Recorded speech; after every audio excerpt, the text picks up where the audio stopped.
Kita sebutkan manfaat akhirat, kamu kalau bersedekah, ya, kamu akan dinaungi oleh Allah pada hari kiamat. Tatkala di bawah terik matahari jarak 1 mil, pahalanya besar, dan kau juga akan ditambah rezekimu. Dan benar, ya, orang bersedekah ditambah rezekinya. Kata Allah Subhanahu wa taala, "Asy-syaitanu ya'idukumul faqra wa ya'murukum bil fahsya. Wallahu ya'idukum maghfiratan minhu wa fadla." Kata Allah Subhanahu wa taala, syaitan menyuruh kalian menjanjikan kefakiran bagi kalian. Orang bersedekah dia takut-takuti, nanti kamu gimana bayar ini, nanti anak-anak gimana. Jadi dia enggak jadi keluarin duit.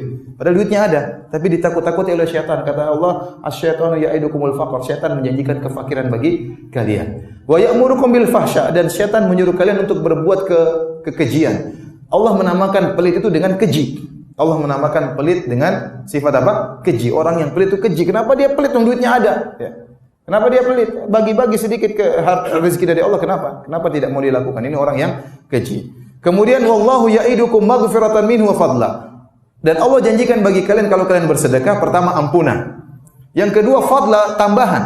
Adalah tambahan. Makanya kalau orang bersedekah, hartanya pasti bertambah. Ya, hartanya pasti bertambah. Kata Nabi sallallahu alaihi wasallam, "Ma naqasat shadaqatun min mal." Sedekah tidak akan mengurangi apa? Harta. Zahirnya kita punya uang 1 juta, kita sedekahkan 100.000, tinggal 900.000. Secara kasat mata tinggal 100.000. Tapi kata Nabi enggak mungkin berkurang. Berarti akan bertambah. Gimana? Itu bukan urusan kita. Itu urusan Allah Subhanahu wa taala.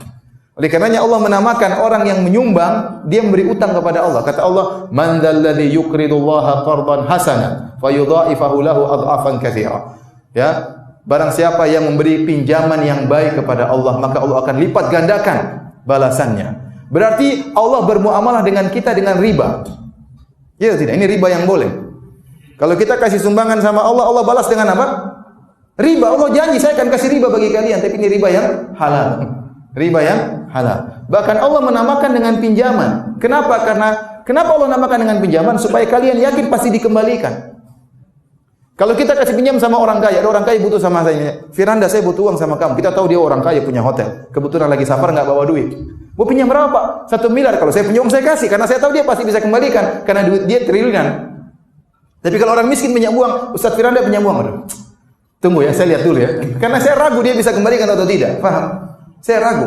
Nah, kalau kita pinjamkan duit sama orang kaya, kita yakin pasti kembali. Apalagi kalau kita pinjamkan kepada zat yang maha kaya, yang sudah menjamin akan memberikan bayaran riba bagi kita. Kalau Anda ingin dapat riba, maka beri sumbangan kepada Allah Subhanahu wa taala. Nah, kita tatkala memotivasi orang dengan hal ini boleh-boleh saja. Tapi jangan sampai hilang dari hatinya pahala di akhirat. Ya, terus harus kita ingatkan. Makanya Allah tatkala mengatakan, "Wallahu ya'idukum maghfiratan." Allah sebutkan dulu pahala akhirat. Setan menyanyikan kefakiran, setan menakut-nakuti kalian, tapi Allah menjanjikan ampunan, baru Allah sebutkan tambahan.